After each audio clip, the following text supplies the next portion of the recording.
Is your stack a complete mess? Well, stick around. I'll show you how I organize my stack.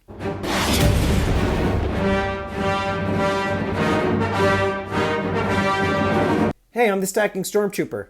If it's your first time visiting my channel, I'm a guy in a bucket talking about precious metals, so shoot that subscribe button and click the notification bell so you get updated with any new content. I've had some people ask me, Stacking Stormtrooper, how do you organize all of your precious metals? So, let's take a look. So because I have 3 different areas in which I stack, and I'll explain what I mean about that in just one second, but I have to be very, very organized with my stacking, with my inventory. So when I say I have 3 different areas, I've got my own personal stack, which I'm always keeping track of in a spreadsheet. I have my auctions, which I do twice a week, and I also keep track of everything on a spreadsheet for that. And then I have my web store. Okay, so I have 3 different areas in which I am always buying and selling some items. So it's very important to me, and I'm sure it's important to you as well who are watching this video, that you stay organized so that way you can find a particular coin or items that you've been stacking. And as you continue to stack and your collection continues to grow, it's going to be a little bit more challenging for you to find everything. So what I'm going to do is I'm going to show you how I store my items, how I organize everything. And you may have a different system that works for you, but I'm going to just show you what I do, which works for me. And if you are familiar with my auctions, as I stated, I have 2 per week, and I'm usually selling between 30 to 40 items on each of those auctions. So I really do need to be able to find everything that I need in order to sell it. And same goes with my web store. So first things first, I'm just going to kind of just work my way around here and show you what it is that I do. When it comes to my own personal stack for my silver, my constitutional silver, I basically put everything in Ziploc bags, and I write down the face value of the amount in each bag. So right here we can see that I have $10 face value of dimes and or quarters and halves. I forget where I bought this online, but here we can see it's $half. It's $10 face value. So there's nothing I need to do to organize this. I can just keep it in the bag, and I'm just going to leave it shut as is. And then over here I have I counted $5 in Roosevelt dimes. I just have them in a bag like this. There's other ways that you could store these, which I'll show you in just a second. But I just throw them in a bag like this. It doesn't matter to me. It's just a Ziploc bag. This is that SHTF stack that a lot of us have, the constitutional silver. So I just throw that in the bag like so. These are just gifts that I got over the last couple of years. So this I actually don't really write down the face value for. And then over here, what do I have? Another $10 face value, and this is just mixed dimes, right? But that's all I do.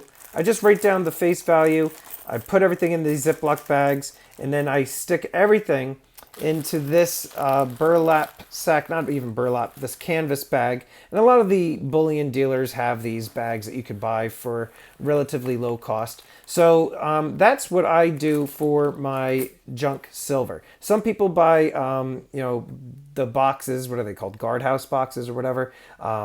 And they store their coins in there, which is fine. And it's a little bit of a neater way to do. But to me, this just works out fine. I just put everything in the canvas bag. I have like a little bit over $100 face value, and I just put that at the bottom corner of a safe somewhere.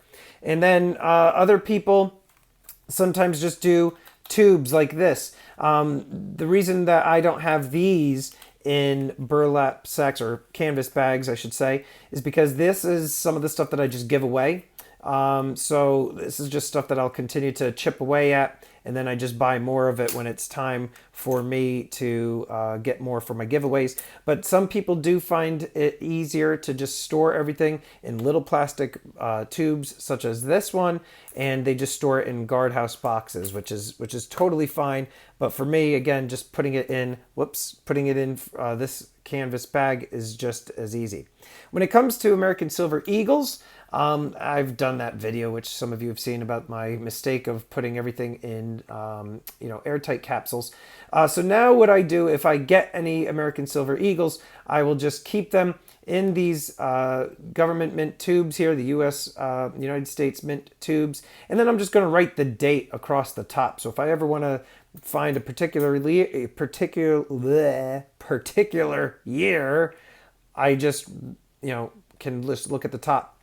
What I've done when I have them in tubes like this, what I sometimes do is I'll put one of the coins facing with the reverse, so that way I can see the date on the bottom, and then I tape across the top. I just write it down on a piece of an index card or a piece of paper. I write down the date and what it is. So here you can see that this is just a tube of Britannias, and so all I do, right, is I just have them in here in their airtight capsules, and I just put it down, put the lid down, and I just wrote down Brits at the top. And I just tape it down there so I'm able to see what is inside the tube just by looking at the top of it. When you're looking at it from the side like this, you can't really tell what it is. So I just write it at the top of the tube.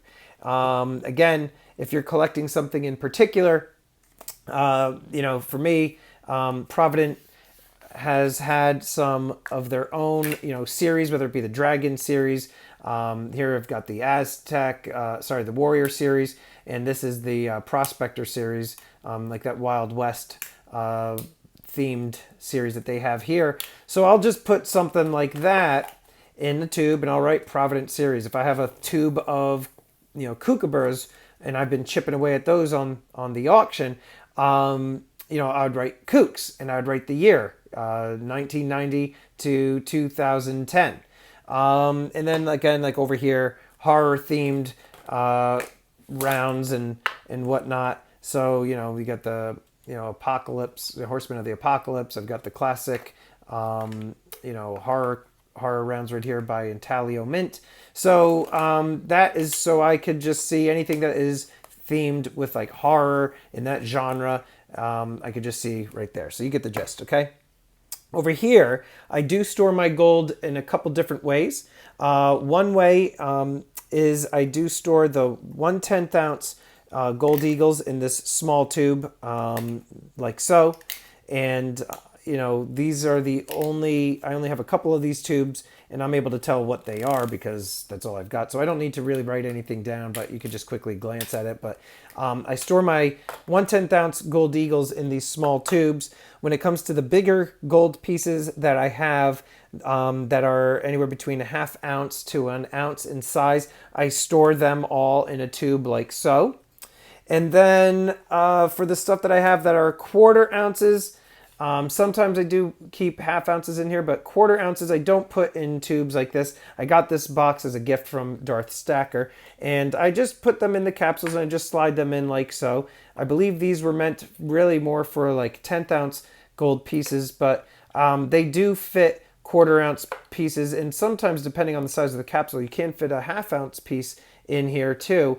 But the spongy material on the inside allows for easy storage, and I typically put these in like, I put the United States on one side, and then I'll put like foreign coins to the other side, like Canada I have over here. And, eventually I'll probably fill this box up. And it's just nice to have like so. So you just open it up and keep the gold coins inside there. And if you guys are interested, I get a lot of questions on these boxes. I do have a link for this on my website, stackingstormtrooper.com. So definitely go there and check it out. And Darth Stacker, again, thank you so much for this box here. I love it still to this day. All right, so I do keep the gold in there a couple different ways. This thing I'm just going to bust out. I don't like slabbed gold coins. This isn't graded. This is just merely a capsule. I'm going to bust this out, put it in a capsule, and I'll put it inside of this box. It's just I haven't gotten around to it, but that is the plan. In fact, let me see. Can I just put it like that for now? Yeah, that works. Now, when it comes to the constitutional silver like this, whether it be barber dimes, quarters, $50, commemoratives, what I ended up doing is I actually put them in a 2x2 flip box like this. When you buy 2x2 flips. You know, these are 2x2 flips for those of you that don't know. When you buy them, they come in a box like this, and this is actually perfect for storing. So what I typically do is I just cut out some index cards and I write down what the item is, and then I just, you know, put it in its category, and these are alphabetical. So here we've got a Barber quarter. So I've got my Barber dimes, I have Barber halves, and the Barber quarters are right here. So I'll just put this Barber quarter, I mean, this isn't rocket science, my friends, but I'll put the Barber quarter like that. So as I'm thumbing through everything, I can find what I need. Capped busts, commemoratives. Okay, so now here's commemoratives. I just picked up this Booker T, so I'm going to put the commemorative right there. Columbian Expo, I'm out of those. I just picked up a couple Columbian Expos, and I'm going to put those right here. What else did I get? Reals. So right here, Reals, I'm low on my Reals. Just picked up this Real. I'll put that right there.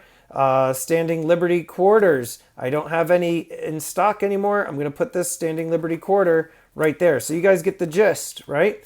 And then what do I have? I have a seated Liberty. I don't think I have an actual spot for a seated Liberty. Morgans, peace dollars. These are the things that are common to my auctions on my website. So what I'll probably end up doing for this seated Liberty is I'll just, you know, put it here in the front.